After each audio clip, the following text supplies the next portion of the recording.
Hello students, welcome to study Khazana. My name is Vikas Dhillon.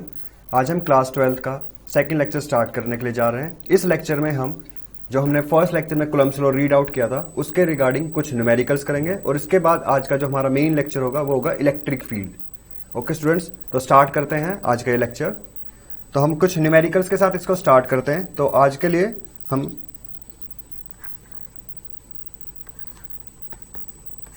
आज हमारा first numerical कुछ ऐसे है।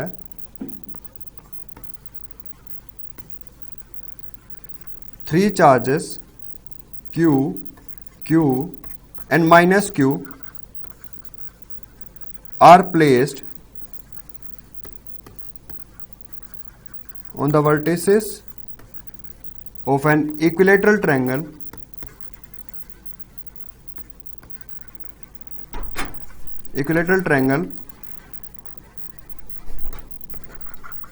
having side length L। मतलब हमारे पास एक इक्विलेटरल ट्रायंगल है, उसके ऊपर मैंने थ्री कॉर्नर्स पे थ्री चार्जेस का पुट कर दिया। फर्स्ट चार्ज Q है, सेकंड चार्ज Q है, थर्ड चार्ज माइनस Q है और मेरे पास जो साइड लेंथ है, लाइक जो इक्विलेटरल ट्रायंगल है उसका जो साइड है उसका जो लेंथ है वो गिवन है L।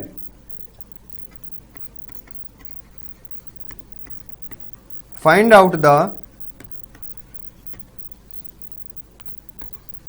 net force on any one of the charge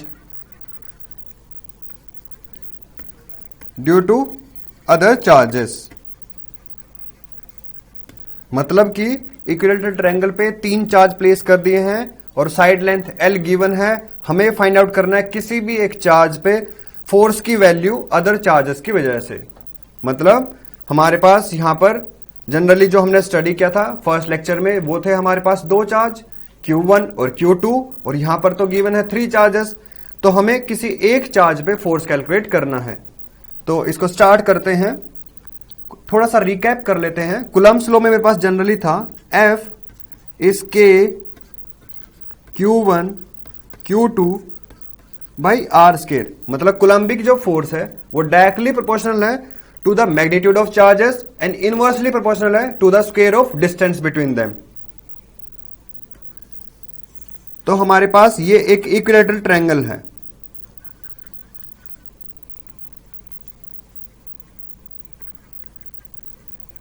तो हम कंसिडर कर लेते हैं यहां पे Q चार्ज है, यहां पे Q चार्ज और यहां पे माइनस Q चार्ज और साइड लेंथ L गिवन है।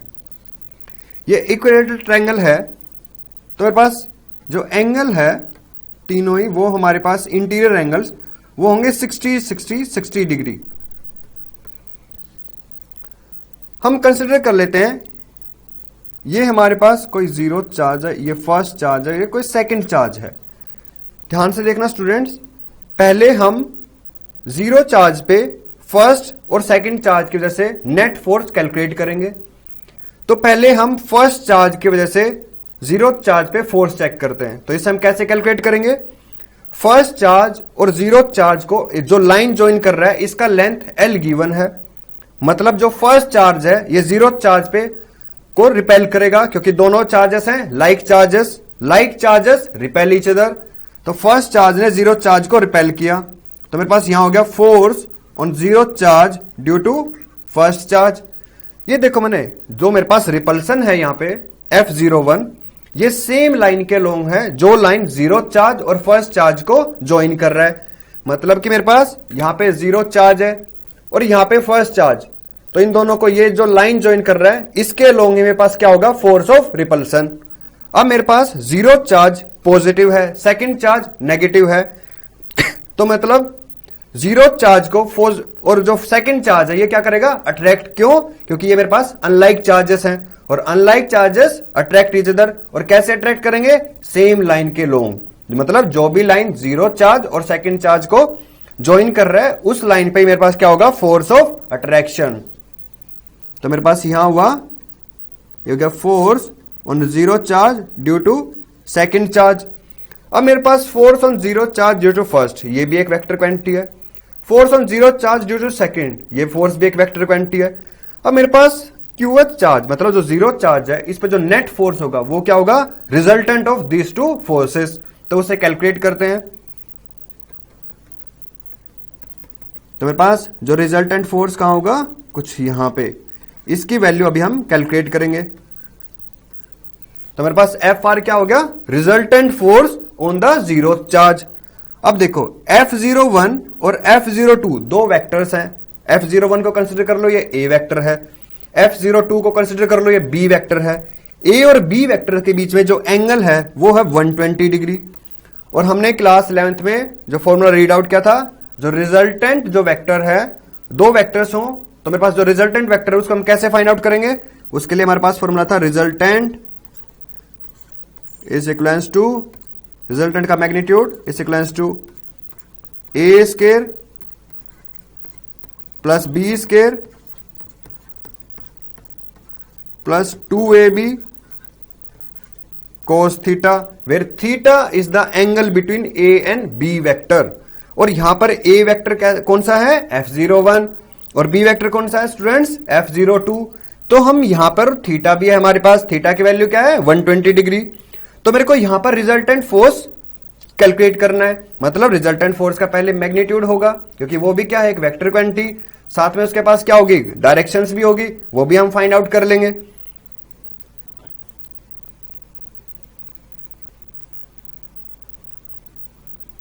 तो अब हम फाइंड आउट करते हैं रिजल्टेंट फोर्स। तो देखो रिजल्टेंट फोर्स क्या होगा, एफ रिजल्टेंट, इसका जो मैग्नीट्यूड है ये होगा मेरे पास F01 square plus F02 square plus 2F01 F02 into cos 120 degree.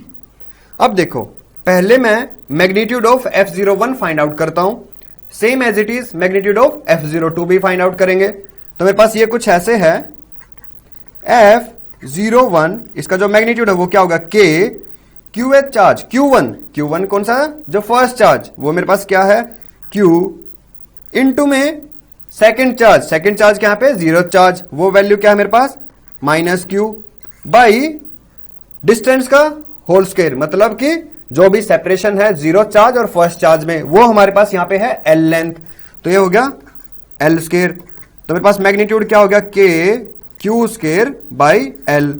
Same as it is F02 find out करेंगे, उसकी वैल्यू क्या होगी मेरे पास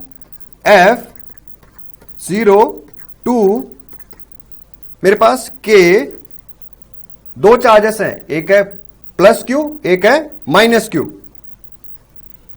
तो यहां पे होगा K Q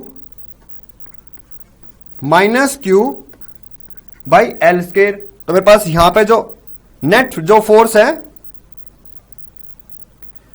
मतलब कि जो रिजल्टेंट, वो अब कैसे फाइंड आउट करेंगे, F01 को पुट कर दो रिजल्टेंट फोर्स में, F02 को भी प्लग कर दो वहां पे, तो मेरे पास जो नेट फोर्स है वो मिल जाएगा हमें। तो हम क्या करेंगे यहां पे F01 का magnitude is equals to F02 का magnitude.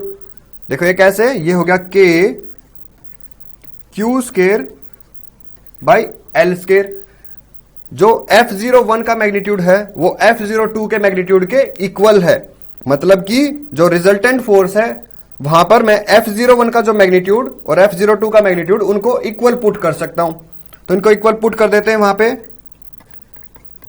F resultant is equals to F01 square plus F01 square. मैंने इसको देखो F02 के मैग्नीट्यूड को F01 किस लिए रख दिया, क्योंकि हमारे पास जो ये टर्म है इसमें क्या मिला मेरे को, F01 का मैग्नीट्यूड F02 के मैग्नीट्यूड के इक्वल है।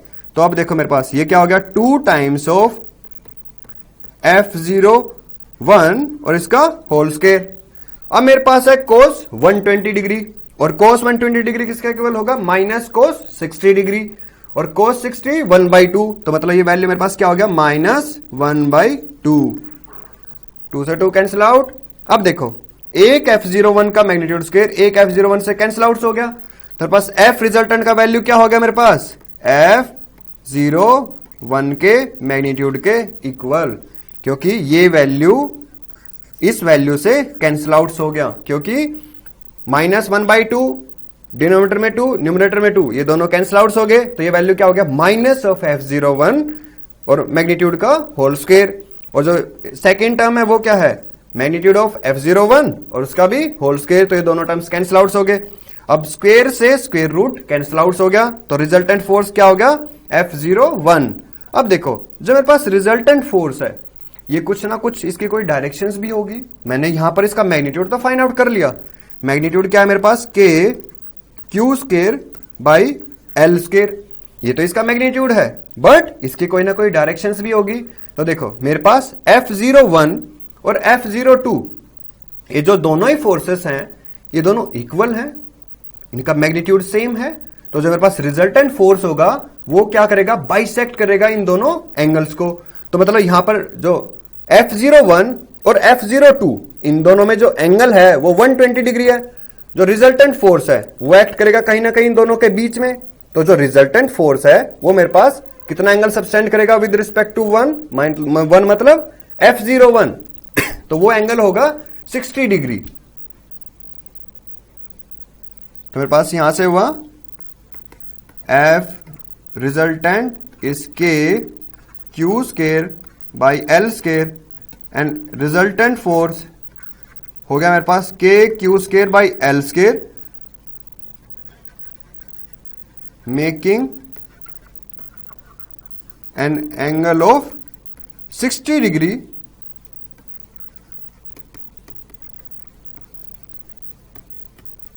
विद रिस्पेक्ट टू इधर f01 और f02, क्योंकि ये एंगल क्या कर ये होगा मेरे पास डायरेक्शन, मतलब कि ये बाइसेक्ट कर रहा है उस पर्टिकुलर दोनों जो फोर्सेस हैं f01 और f02 उनके बीच में, मतलब कि मेरे पास जो ट्रायंगल था यहां पे इस ट्रायंगल का हम नाम रख लेते हैं मान लो ABC, और A पे जो चार्ज था वो था -q, B पे जो चार्ज था +q और C पे भी चार्ज +q। तो जो मेरे पास ये तो हो गया था हमारे पास f01, यहां था f02, अब मेरे पास जो रिजल्टेंट फोर्स है वो यहां पर है f रिजल्टेंट को मैं ये भी लिख सकता हूं f रिजल्टेंट जो वेक्टर है ये हो गया मेरे पास k Q square by L square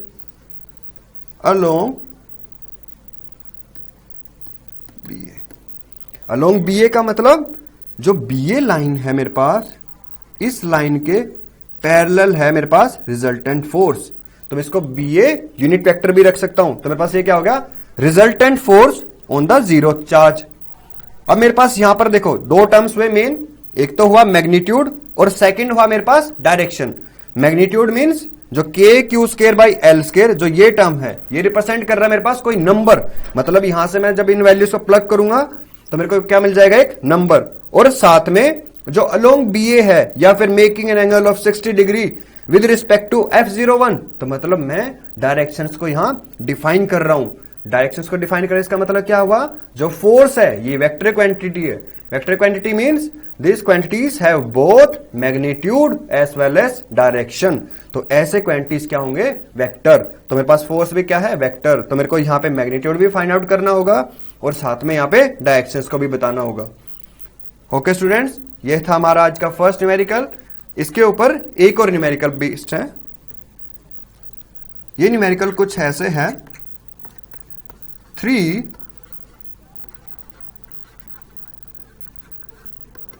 identical charges having magnitude of 3 microcoulomb are placed on a equilateral triangle.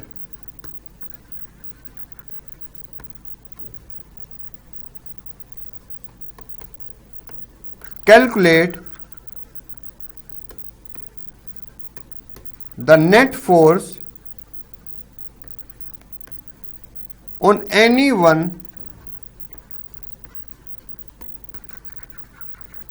of the charge and side length is 3 centimetre.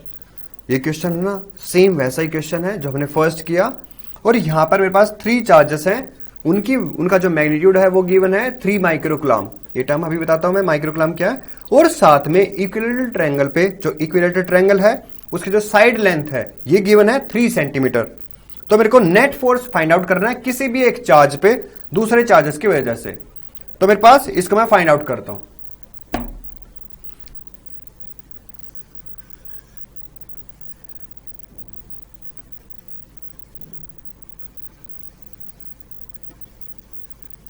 तो मतलब ये हुआ 3 माइक्रोकुलम, 3 माइक्रोकुलम, 3 माइक्रोकुलम।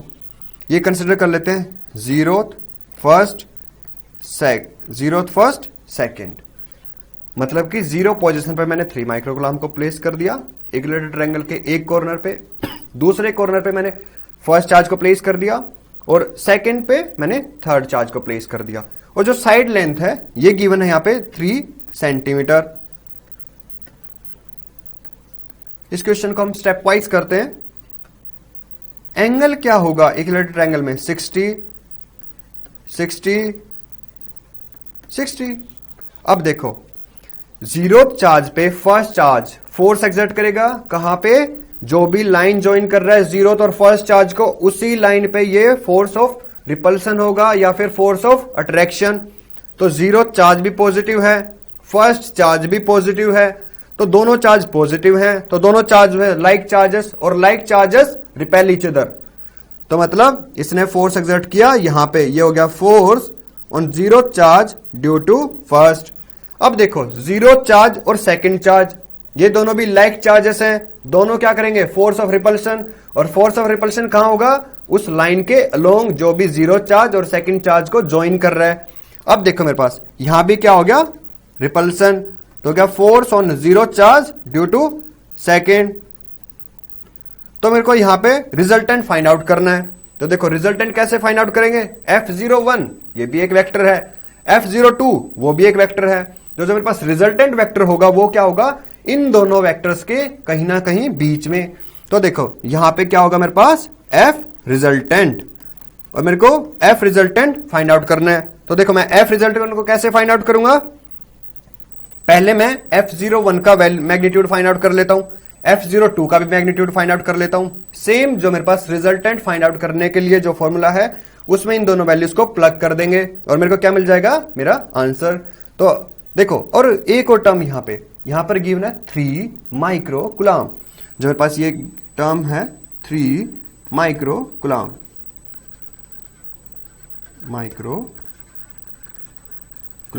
इसका मतलब हुआ 3 इंटू 10 की पावर -6 कुलम। ये point हुआ क्लियर? इस पॉइंट का मतलब हुआ 3 माइक्रोकुलम का 3 इंटू 10 की पावर -6 कुलम। अब मैं मैग्नीट्यूड फाइंड आउट करता हूं F01 के केस में। तो ये वैल्यू होगा मेरे पास K Q1 Q2 by R square. यहां पे Q1 है मेरे पास मान लो फर्स्ट, और Q2 है मेरे पास यहां पे 0। तो इन दोनों के वैल्यूज में यहां प्लग कर देता हूं। K इसका वैल्यू होगा 9 इंटू 10 की पावर 9। Q1 ये हुआ 3 इंटू 10 की पावर -6। Q0 की वैल्यू भी 3 माइक्रोकुलम, तो ये वैल्यू प्लेस करो यहां पे 3 इंटू 10 की पावर -6, और बाई डिस्टेंस का होल स्क्वायर 3 सेंटीमीटर, इसको कन्वर्ट कर लो मीटर में। 100 centimetre is equals to 1 metre. तो 3 सेंटीमीटर क्या? 3 सेंटीमीटर हुआ 3 इंटू 10 की पावर -2 मीटर। ये वैल्यू यहां प्लग करो 3 इंटू 10 की पावर -2 स्क्वायर। अब इस वैल्यू को सोल्व करते हैं, तो ये हुआ 9 इंटू 10 की पावर 9 इंटू में 3 इंटू में 3 इंटू में 10 की पावर -12 बाई 9 इंटू 10 की पावर -4। 9 से 9 कैंसिल आउट।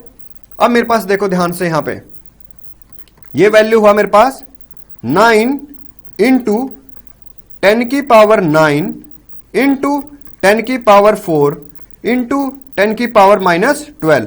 तो मेरे को यहां से फाइनल रिजल्ट क्या मिला, 9 इंटू 10 की पावर 13 10 की power -12 which is equals to 90 force. ऐसा unit of force is newton. तो ये हो गया 90 न्यूटन F01। सेम ऐसे ही हम F02 को फाइंड आउट करते हैं। F02 मतलब जो ये तो हुआ F01 का मैग्नीट्यूड, अब हमें फाइंड आउट करना है मैग्नीट्यूड ऑफ F02।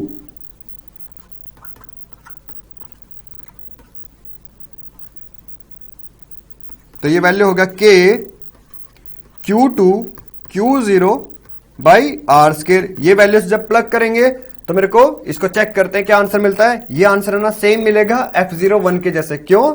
क्योंकि Q1 Q0 दोनों का मैग्नीट्यूड, चार्जेस का मैग्नीट्यूड सेम, Q0 Q2 दोनों का magnitude same, Q1 Q0 side length क्या हो गया 3 इंटू 10 की पावर -2, मतलब जो भी सेपरेशन है वो हो गया 3 सेंटीमीटर, उसको मैंने कन्वर्ट कर लिया मीटर्स में। सेम Q0 और Q2 मतलब जीरो चार्ज और सेकंड चार्ज, उन दोनों के बीच में जो साइड लेंथ है वो क्या है 3 सेंटीमीटर।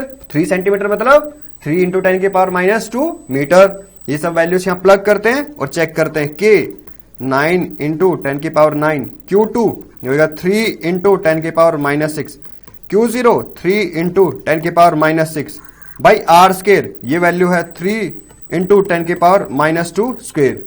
इन वैल्यूज को जब सोल्व करेंगे तो चेक करते हैं 9 इंटू 10 की पावर 9 इंटू 9 इंटू 10 की पावर -12 बाई 9 इंटू 10 की पावर -4।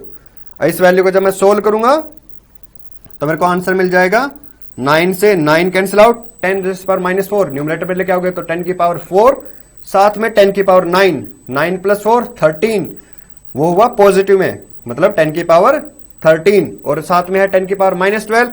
तो मेरे पास जो आंसर होगा वो होगा 90 फोर्स SI यूनिट न्यूटन। तो ये वैल्यू हुआ 90 न्यूटन। अब मेरे को देखो स्टूडेंट्स, यहां पर मैंने F01 इसका मैग्नीट्यूड फाइंड आउट कर लिया, F02 इसका मैग्नीट्यूड फाइंड आउट कर लिया, मेरे को रिजल्टेंट फोर्स फाइंड आउट करना है। अब देखो रिजल्टेंट फोर्स कैसे फाइंड आउट करेंगे, F रिजल्टेंट इसका मैग्नीट्यूड होगा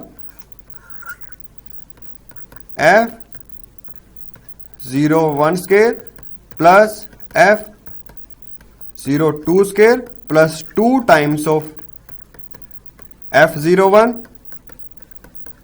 F02 इंटू कोस थीटा। अब देखो मेरे पास जो रिजल्टेंट फोर्स है, ठीक है, ये कैसे फाइंड आउट करेंगे, F01 और F02 में एंगल, ये एंगल 60 डिग्री गिवन है, तो F01 और F02 में भी जो एंगल होगा वो भी क्या होगा 60 डिग्री। कैसे, मेरे पास ये कुछ लाइंस ऐसे हैं, अगर ये एंगल मेरे पास 60 डिग्री है तो मेरे पास ये एंगल भी क्या होगा 60 डिग्री। तो मतलब ये हो गया F01 और ये हो गया F02। तो ये वैल्यू थीटा का हम यहां प्लेस कर देते हैं, इस वैल्यू को यहां पे प्लेस करते हैं। ये वैल्यू क्या हो गया cos 60, cos 60 की वैल्यू 1/2। अब देखो ये वैल्यूज प्लग करेंगे, F01 का मैग्नीट्यूड F02 के मैग्नीट्यूड के इक्वल है, तो मैं यहां पे रख सकता हूं F01 इसका magnitude is equals to F02। तो वैल्यू प्लेस करेंगे तो ये वैल्यू होगा मेरे पास F01 plus F01 square plus 2 times of F01 F01 cos 60 1/2, 2 से 2 कैंसिल आउट्स। अब मेरे पास जो ये टर्म है, ये मेरे पास जो टर्म है नेक्स्ट, इसमें हुआ मेरे पास F01 square plus F01 square plus F01 square. तो ये वैल्यू हो गया मेरे पास 3 टाइम्स, तो इसको मैं रख सकता हूं 3 टाइम्स ऑफ F01 और स्क्वायर इंटू स्क्वायर। अब देखो मैं ये मेरे पास जो F रिजल्टेंट है, F रिजल्टेंट क्या हो गया मेरे पास √3 टाइम्स ऑफ F01 और मैग्नीट्यूड ऑफ F01 या मैग्नीट्यूड ऑफ F02 वो दोनों क्या है, सेम, और उसके वैल्यू क्या मिले थे मेरे को, 90 न्यूटन। मेरे पास ये क्या हो गया, √3 इंटू 90 न्यूटन। और साथ में देखो जो मेरे पास रिजल्टेंट फोर्स है, ये रिजल्टेंट फोर्स का हमने फाइंड आउट किया अभी मैग्नीट्यूड। इसकी कोई ना कोई डायरेक्शंस भी होगी। डायरेक्शंस क्या होगी, मेरे पास F01 तो है इस डायरेक्शन में और F02 है इस डायरेक्शंस में। दोनों का मैग्नीट्यूड बिल्कुल सेम है। एंगल क्या है, 60 डिग्री। जो रिजल्टेंट फोर्स होगा वो होगा कहीं ना कहीं इन दोनों के बीच में। जब दोनों का मैग्नीट्यूड सेम है तो मेरे पास ये क्या रिजल्टेंट फोर्स क्या करेगा, बाइसेक्ट करेगा। ये 60 डिग्री है तो यहां ये बाइसेक्ट करेगा 30 डिग्री पे। तो मैं ऐसे रख सकता हूं 30 डिग्री, ये हो गया direction 30 degree with respect to F01 या फिर 30 degree with respect to F02। अब देखो मैंने यहां पर नंबर, मैग्नीट्यूड मतलब नंबर के साथ साथ डायरेक्शंस को भी डिफाइन कर दिया। ये किस लिए, क्योंकि मेरे पास F, ये जो रिजल्टेंट है, रिजल्टेंट फोर्स, ये मेरे पास ये मेरे पास वेक्टर क्वांटिटी है, तो इसके पास नंबर भी होगा कोई ना कोई, और साथ में इसके पास कोई पर्टिकुलर डायरेक्शंस भी होगी। वो डायरेक्शंस हमें डिफाइन करनी होगी। यहां पे हम ये तो नहीं लिख सकते ना कि √3 इंटू 90 न्यूटन और ABCD, वो तो हमें पता नहीं ना ABCD की। ठीक है, तो हम क्या करेंगे, या तो देखो हम रखें कि कोई मान लो कि कोई बोर्ड है उस पर मार्क्ड है ABCD, या तो मैं रखूं √3 इंटू 90 न्यूटन टूवर्ड्स ABCD, मतलब कि मैंने उस पर्टिकुलर बोर्ड साइन को ध्यान रखते हुए उस डायरेक्शन को डिफाइन कर दिया। यहां पर मेरे को पता है F01 का मैग्नीट्यूड F02 के मैग्नीट्यूड के इक्वल है, मतलब कि दोनों का जो मैग्नीट्यूड है वो आया था 90 न्यूटन, और 90 न्यूटन जो मेरे पास रिजल्टेंट फोर्स है वो दोनों फोर्सेस के कहीं ना कहीं बीच में है। तो उसे हम कैसे फाइंड आउट करेंगे, उसे हम ऐसे फाइंड आउट करेंगे, जो रिजल्टेंट फोर्स है उस फॉर्मूला में प्लग कर देंगे वैल्यूज को, मेरे को क्या मिल जाएगा, मैग्नीट्यूड। साथ में मेरे को फाइंड आउट करना है डायरेक्शंस, तो मैं डायरेक्शंस कैसे फाइंड आउट करूंगा, मेरे को पता है वो क्या करेगा, रिजल्टेंट फोर्स बाइसेक्ट करेगा इन दोनों के बीच में जो भी एंगल है, क्योंकि दोनों का मैग्नीट्यूड सेम है। तो मेरे पास ये क्या हो गया, डायरेक्शन यहां पे 30 degree with respect to F01 और 30 degree with respect to F02। एक और क्वेश्चन करते हैं कूलम्ब्स लॉ के ऊपर। ये क्वेश्चन कुछ ऐसे है,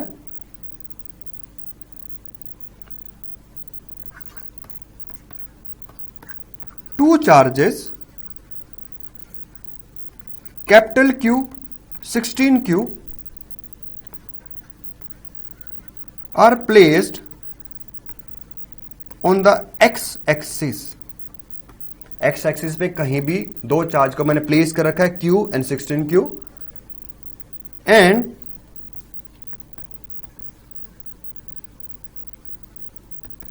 separation between them is D। दो चार्जेस के बीच में सेपरेशन भी गिवन है यहां पे D। अब मेरे को यहां पे क्वेश्चन अब है फर्दर ऐसे, where should we place a third charge Q such that net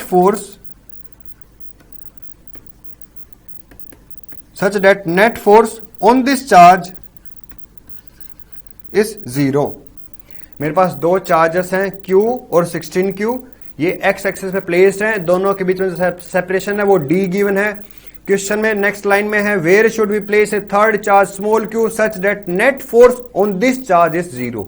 मतलब कि नेट फोर्स 0, मतलब कि फोर्स वेक्टर क्वांटिटी है। अगर एक फोर्स पॉजिटिव x एक्सिस में है तो दूसरे फोर्स को नेगेटिव x एक्सिस में सेम मैग्नीट्यूड के साथ होना ही पड़ेगा, तभी क्या होगा मेरे पास नेट फोर्स 0।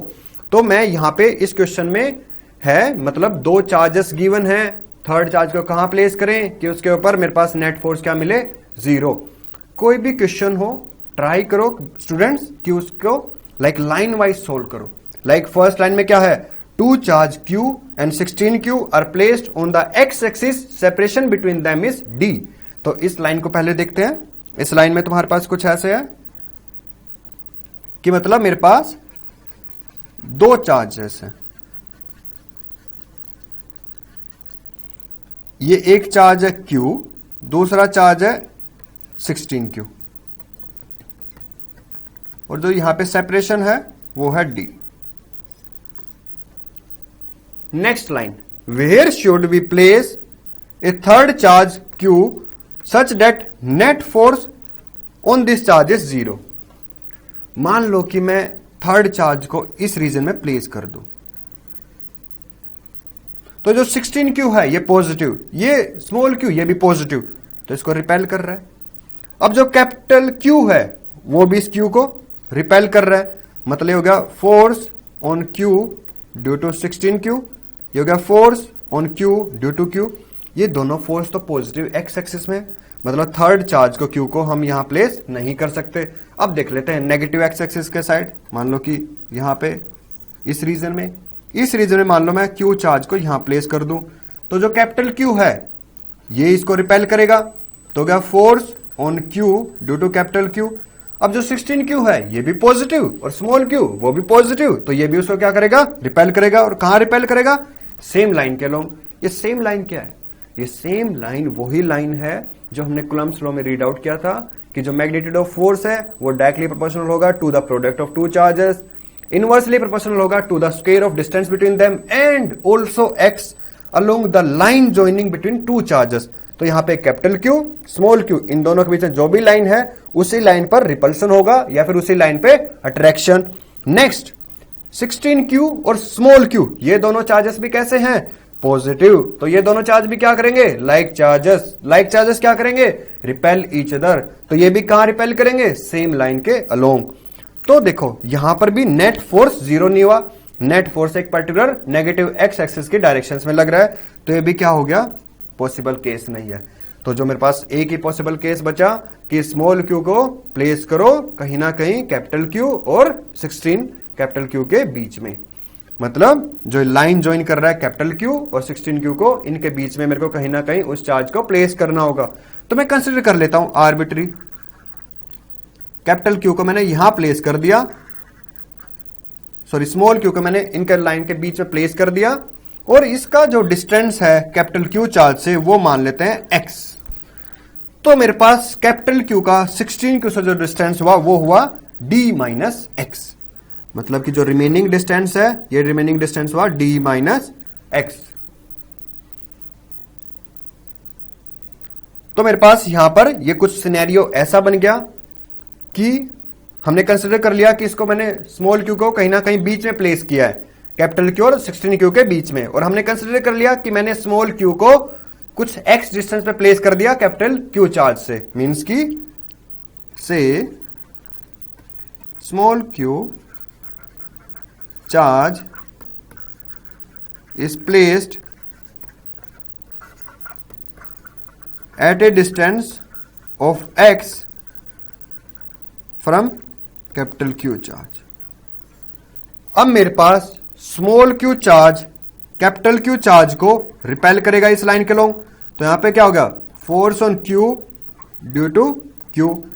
16Q चार्ज भी स्मॉल q चार्ज को रिपेल करेगा कहां पे, इस लाइन के अलोंग। मेरे पास यहां पे क्या हो गया, force on Q due to 16Q। दोनों फोर्स की डायरेक्शंस देखो ऑपोजिट डायरेक्शंस में है, मतलब कि एक पॉजिटिव एक्स एक्सिस में है force on Q due to capital Q, तो force on Q due to 16Q negative X axis में है।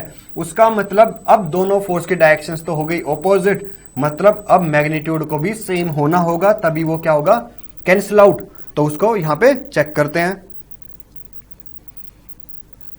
Force on Q due to 16Q, इसका मैग्नीट्यूड मस्ट है ये कंडीशन कि इसके इक्वल होना ही चाहिए, तभी क्या होगा, net force zero on capital Q चार्ज।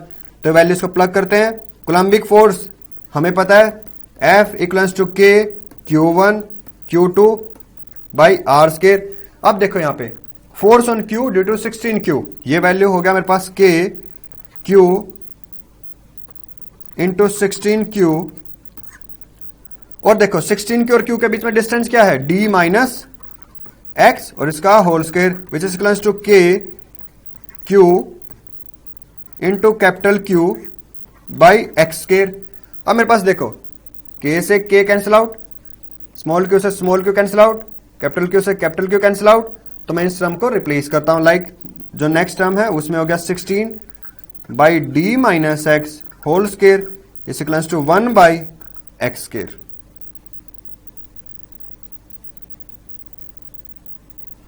अब देखो इसको थोड़ा सा फर्दर सोल्व करते हैं।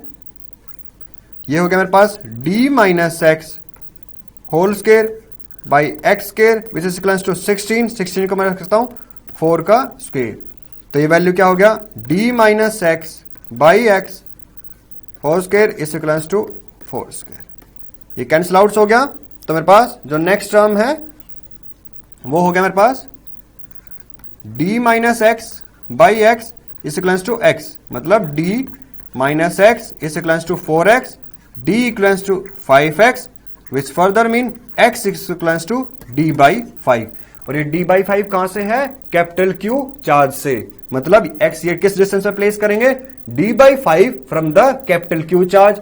एंड और मेरे पास वो क्या था जो नेक्स्ट था कि जो 16Q चार्ज है उससे जो मेरे पास डिस्टेंस था वो क्या था d माइनस एक्स, मतलब कि वो मेरे पास क्या हो जाएगा d माइनस डी बाई 5, मतलब या तो 4d बाई 5 और 4d बाई 5। ये 4d बाई 5 कैसे आया, d माइनस एक्स है तो d minus x d by 5, तो 4d by 5 from 16Q from capital Q। तो मेरे पास या तो तुम प्लेस करो इसको x equal to d by 5 from capital Q, या फिर इसको प्लेस करो x equal to 4d by 5 from 16Q। तो मेरे पास ये थे कुछ क्वेश्चंस कूलम्ब्स लॉ के ऊपर। अब हम नेक्स्ट टॉपिक स्टार्ट करते हैं, इलेक्ट्रिक फील्ड।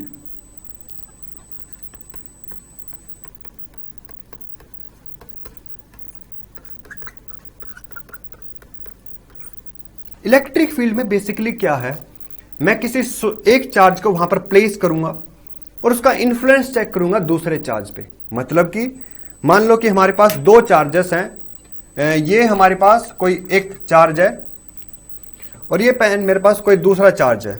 तो मैं मान लो इस चार्ज को प्लेस कर दूं यहां पर, एक जो चार्ज को हम प्लेस कर दें एक पर्टिकुलर लोकेशन पे, तो इसके अराउंड का जो स्पेस है, जो रीजन है, वो मॉडिफाई हो जाएगा। कैसे मॉडिफाई हो जाएगा, हमें कैसे पता मॉडिफाई हो गया वो रीजन, तो वो हम फाइंड आउट कर सकते हैं किसी दूसरे चार्ज को उसके नियर बाई रीजन में लेके आएंगे, मतलब उस पर्टिकुलर स्पेस में लेके आएंगे। तो मैं जैसे ही उस चार्ज को लेके आऊंगा तो जो मेन चार्ज है, सोर्स चार्ज, मतलब जिस चार्ज का मैं इन्फ्लुएंस चेक करना है दूसरे चार्जेस पे, तो ये जो सोर्स चार्ज है ये या तो इस चार्ज को अट्रैक्ट करेगा या फिर इस चार्ज को रिपेल करेगा। तो मतलब फोर्स ऑफ अट्रैक्शन भी है वहां पे या फिर फोर्स ऑफ रिपल्सन।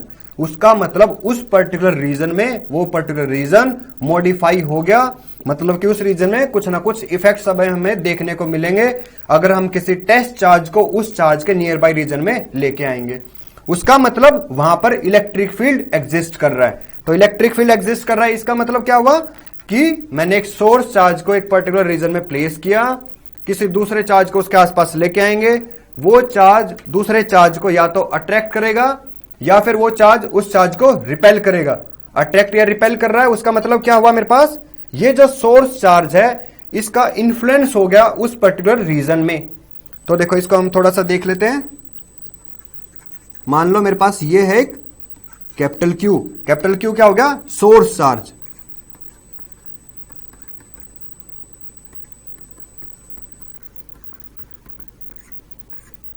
ये जो सोर्स चार्ज है मतलब ये हमारे पास मेन चार्ज होगा। ये कैपिटल Q ग्रेटर देन 0 भी हो सकता है और कैपिटल Q लेस देन 0 भी।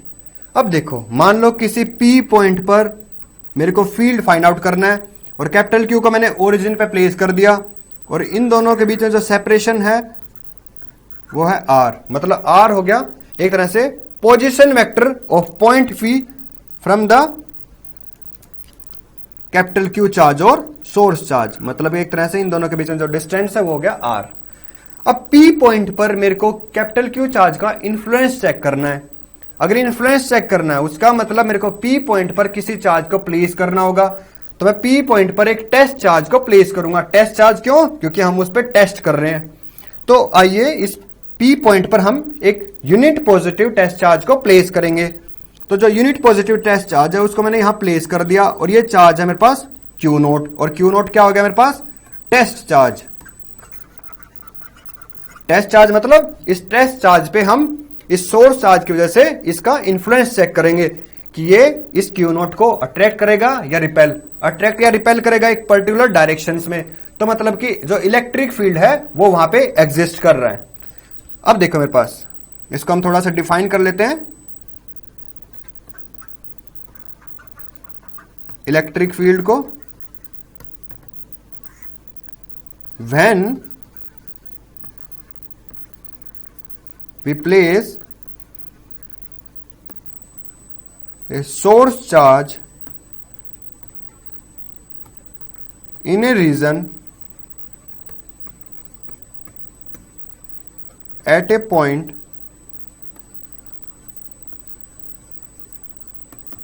say origin, then मतलब when we place a source charge capital Q in a region at a point say origin, then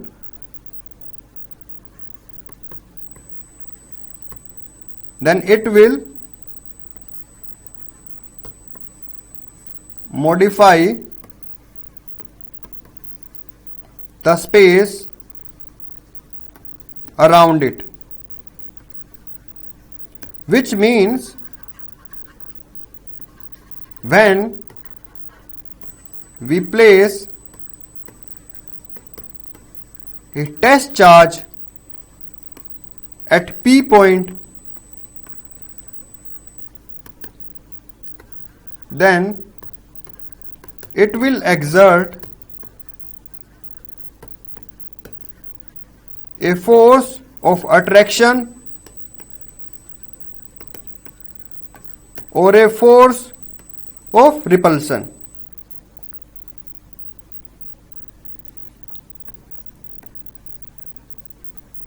Hence, we can say that electric field exists in that place। मतलब कि जब मैंने एक source charge capital Q को एक reason में place किया, उसके आसपास का रीजन मॉडिफाई हो गया, उसका मतलब हुआ उस रीजन में तुम अगर एक टेस्ट चार्ज को प्लेस करोगे, टेस्ट चार्ज कौन सा? स्मॉल क्यू नोट को, तो उस पे एक फोर्स ऑफ, वो एक एक्सपीरियंस करेगा एक फोर्स ऑफ अट्रैक्शन या एक फोर्स ऑफ रिपल्शन। उसका मतलब हुआ कि उस रीजन में अब कोई फील्ड आ गया, जो फील्ड आ गया उस फील्ड का मतलब उस फील्ड का नाम है अब इलेक्ट्रिक फील्ड। तो मेरे पास इलेक्ट्रिक फील्ड क्या हुआ? एक सोर्स चार्ज है, उसके किसी पी पॉइंट पर मेरे को एक दूसरे चार्ज, उसका इन्फ्लुएंस चेक करना है पी पॉइंट पर। तो उस पी पॉइंट पर मैंने टेस्ट चार्ज को प्लेस कर दिया। टेस्ट चार्ज को जैसे ही प्लेस करेंगे उस पर या तो होगा फोर्स ऑफ अट्रैक्शन या होगा फोर्स ऑफ रिपल्शन। तो मेरे पास वो जो इन्फ्लुएंस हुआ, वो इन्फ्लुएंस किसकी वजह से है? सोर्स चार्ज की वजह से। तो मतलब कि उस पर्टिकुलर पॉइंट पे अब जो इलेक्ट्रिक फील्ड है वो एग्जिस्ट कर रहा है। तो मेरे पास ये हुआ कैपिटल क्यू, यहां पे क्यू नोट, ये लाइन ज्वाइन कर रहा है इन दोनों को। हम अभी के लिए कंसिडर कर लेते हैं कि कैपिटल क्यू अगर ग्रेटर देन 0 है तो ये स्मॉल क्यू नोट पे एक फोर्स एक्सर्ट करेगा, और जो फोर्स एक्सर्ट करेगा उसकी वैल्यू होगी K capital Q Q naught by R square and are cap, where R cap is unit vector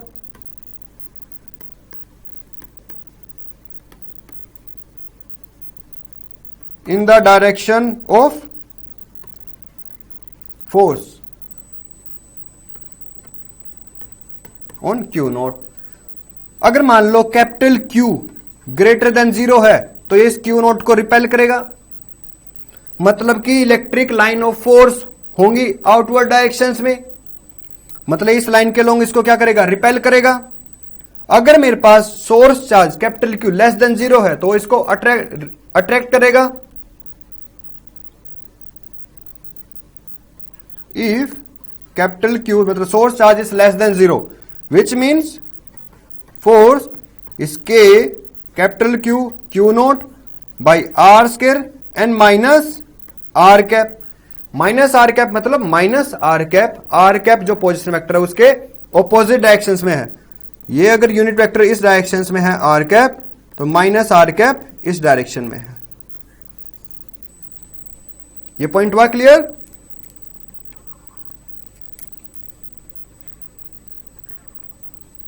तो मेरे पास यहां पर जो माइनस आर कैप है ये मतलब एक तरह से हो गया फोर्स ऑफ अट्रैक्शन, और ये जो मेरे पास फर्स्ट टर्म थी ये हो गया force of repulsion on Q note. अब हम क्या करेंगे, हमें क्यू नोट पे फोर्स चेक करना है। इलेक्ट्रिक फील्ड क्या है जनरली? इलेक्ट्रिक फील्ड इज मतलब उसको हम डिफाइन कैसे कर सकते हैं? इलेक्ट्रिक फील्ड को डिफाइन कर सकते हैं कि एक टेस्ट चार्ज कितना, यूनिट पॉजिटिव टेस्ट चार्ज कितना फोर्स एक्सपीरियंस कर रहा है। इसको थोड़ा सा डिफाइन करते हैं। इलेक्ट्रिक फील्ड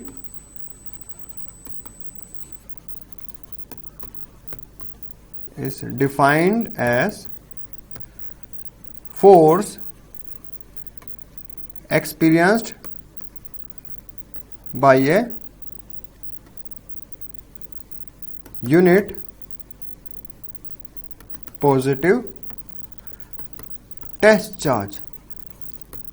इलेक्ट्रिक फील्ड क्या है? Force experience by unit positive test charge. Electric field generally influence of force है, मतलब एक तरह से इन्फ्लुएंस है सोर्स चार्ज का ऑन टेस्ट चार्ज। तो मेरे पास इलेक्ट्रिक फील्ड को मैं देखो यहां पर हम क्या करेंगे, जब स्मॉल क्यू नोट को कैपिटल क्यू के रीजन में प्लेस करेंगे तो स्मॉल क्यू नोट भी उस कैपिटल क्यू पे क्या करेगा, एक फोर्स एक्सर्ट करेगा। तो उस कैपिटल क्यू पे जब वो फोर्स एक्सर्ट करेगा तो हमें तो चेक करना है स्मॉल क्यू नोट पे जो एक तरह से जो फोर्स एक्सर्ट कर रहा है कैपिटल क्यू का। तो मतलब एक तरह से वहां पे हमें क्या मिल जाएगा, फील्ड। तो हम क्या करेंगे, क्यू नोट को बहुत छोटा बना देंगे। अगर क्यू नोट को बहुत इनफाइनेटली स्मॉल अगर रखेंगे, मतलब वो जो क्यू नोट है स्मॉल क्यू नोट, अगर उसकी वैल्यू को मैं फाइनाइटली स्मॉल रखूं, ठीक है, तो वो क्या होगा, मेरे पास जो फोर्स होगा उसकी वैल्यू भी क्या हो जाएगी, कम। क्योंकि देखो फोर्स डायरेक्टली प्रोपोर्शनल है ना कैपिटल क्यू क्यू नोट के, तो फोर्स का वैल्यू भी कम हो गया। बट जो भी फोर्स की वैल्यू होगी वो क्या होगी, force experienced by small Q naught. तो मेरे पास इलेक्ट्रिक फील्ड जनरली क्या होगा, electric field is force by Q naught, मतलब force experienced by this unit positive test charge. तो ये वैल्यू क्या होगा मेरे पास, K Q by are square and are cap. और जो स्मॉल क्यू नोट है इसको मैं फाइनाइटली स्मॉल कर रहा हूं, मतलब इसकी वैल्यू हम कम कर रहे हैं, कम से कम। बट जो एफ बाई क्यू नोट होगा, देखो क्यू नोट को अगर स्मॉल करेंगे तो एफ का वैल्यू भी ऑटोमेटिकली स्मॉल हो गया, और एफ का वैल्यू स्मॉल हो गया तो मतलब एफ बाई क्यू नोट भी फाइनाइटली स्मॉल हो गया। बट उसकी value F by q naught की फाइनाइट रहेगी, इसलिए मैं यहां पे रख सकता हूं limit q naught approaches to zero. ये बोर्ड में पूछा गया क्वेश्चन है कि limit q naught approaches to zero क्या इंप्लाई कर रहा है। ये इंप्लाई ये कर रहा है जब मैं टेस्ट चार्ज क्यू नोट को सोर्स चार्ज के नियर बाई रीजन में प्लेस करूंगा तो स्मॉल क्यू नोट भी कैपिटल क्यू पे फोर्स एक्सपीरियंस्ड, मतलब उस पर भी एक फोर्स एक्सर्ट करेगा। बट हमें तो यहां पर स्मॉल क्यू नोट पे फोर्स चेक करना है, तो हम क्या करेंगे, कैपिटल क्यू जो सोर्स चार्ज है उसको ओरिजिन पे ना फिक्स कर देंगे, और जो मेरे पास टेस्ट चार्ज है उसको नियर बाई रीजन में प्लेस करेंगे। तो मेरे पास ये क्या करेगा, हमें इस पे स्मॉल क्यू नोट पे फोर्स चेक करना है, मतलब कि एक तरह से कितना फोर्स एक्सर्ट कर रहा है कैपिटल क्यू, मतलब उसका इन्फ्लुएंस क्या है उस पर्टिकुलर पॉइंट पे, वो हमें स्टडी करना है। तो इस स्मॉल क्यू नोट की वैल्यू को हम फाइनाइटली स्मॉल कर देंगे, तो एफ का वैल्यू भी स्मॉल हो गया। But F by q naught की वैल्यू मेरे पास वो क्या रहेगी, फाइनाइट, मतलब वो वैल्यू एकदम मतलब कुछ फाइनाइट वैल्यू मिलेगी। इसलिए हमने क्या किया, जो स्मॉल क्यू नोट है इसको क्या कर दिया, limit q naught approaches to zero, मतलब वो जीरो नहीं है, वो जीरो को अप्रोच कर रहा है, मतलब उसकी वैल्यू कम है। तो मेरे पास यहां से हुआ इलेक्ट्रिक फील्ड इस limit q naught approaches to zero F by q naught, या फिर हम ये भी लिख सकते हैं electric field is k Q by are square and are cap. मतलब कि जो इलेक्ट्रिक फील्ड है वो इनवर्सली प्रोपोर्शनल है 1/r²। मतलब जो p पॉइंट है, जो पोजीशन वेक्टर है from origin to that particular point, उसके क्या है वो inversely proportional. Electric field vector quantity है क्योंकि इसके पास नंबर भी है, डायरेक्शन, डायरेक्शंस कौन सी हमें कैसे पता डायरेक्शंस है, जब टेस्ट चार्ज को प्लेस करेंगे सोर्स चार्ज के नियर बाई रीजन में, तो या तो ये उसको क्या करेगा, रिपेल करेगा। रिपेल करेगा मतलब सोर्स चार्ज से दूर फेंक रहा है। अगर सोर्स चार्ज नेगेटिव है तो उसको अट्रैक्ट कर रहा है, मतलब अपने साइड एक तरह से अट्रैक्ट कर रहा है उस टेस्ट चार्ज को। तो देखो यहां जो अट्रैक्ट कर रहा है अपने साइड या रिपेल कर रहा है उससे दूर, तो एक पर्टिकुलर लाइन पे कर रहा है ये सब। तो मतलब यहां पे क्या होगी डायरेक्शन, और के क्यू बाई आर स्क्वायर से मेरे को क्या वैल्यू मिल जाएगी, जो भी मान लो के है उसकी कुछ वैल्यू है हमारे पास 9 × 10⁹, क्यू उसका भी सोर्स चार्ज कंसिडर कर लेते हैं 5 कूलम, आर मान लो डिस्टेंस हम चेक कर रहे हैं 1 मीटर 100 सेंटीमीटर, एक तरह से ये सब वैल्यूज प्लग करेंगे तो मेरे को क्या मिल जाएगा वहां पे magnitude. R cap unit vector है, मतलब ये रिप्रेजेंट कर रहा है डायरेक्शंस को, तो मतलब magnitude as well as direction. तो electric field is a vector quantity।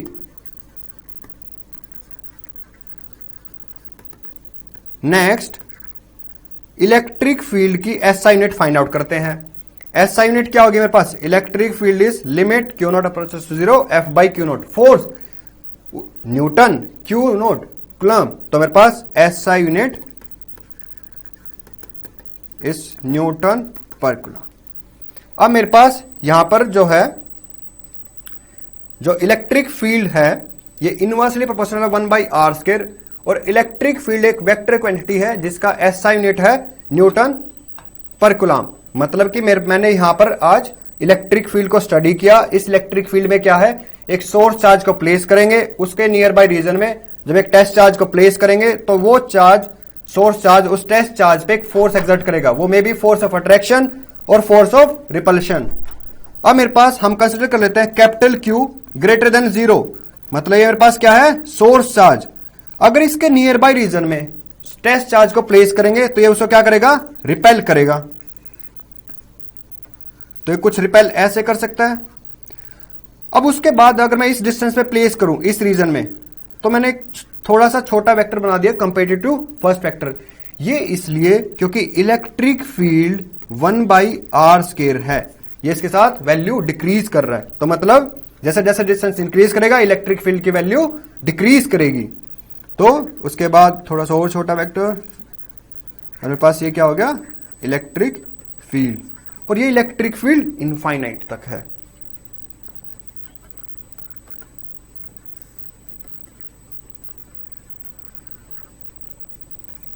अब मेरे पास जो सोर्स चार्ज अगर ग्रेटर देन 0 है तो मेरे पास इलेक्ट्रिक लाइन्स ऑफ फोर्स क्या हो गए, डाइवर्जिंग इन नेचर। मतलब कि ये जो इलेक्ट्रिक फील्ड लाइन्स हैं ये क्या हो गए, रेडियली आउटवर्ड।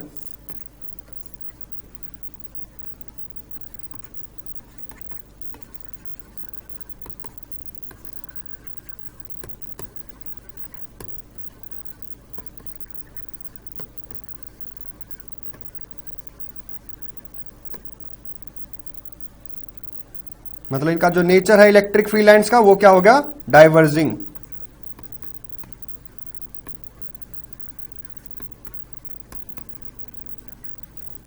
सेम अगर मेरे पास सोर्स चार्ज अगर लेस देन 0 है तो ये चार्ज इसको क्या करेगा, अट्रैक्ट। टेस्ट चार्ज को ये सोर्स चार्ज क्या करेगा, अट्रैक्ट करेगा।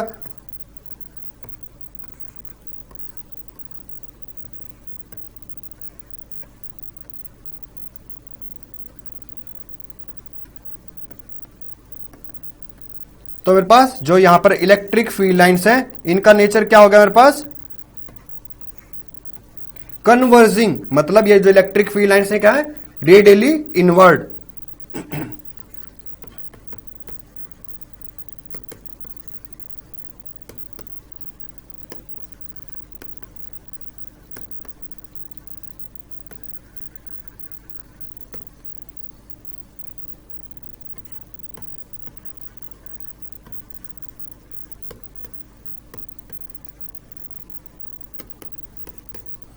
अगर सोर्स चार्ज ग्रेटर देन 0 तो उसका जो मेरे पास इलेक्ट्रिक फील्ड लाइन्स है रेडियली आउटवर्ड।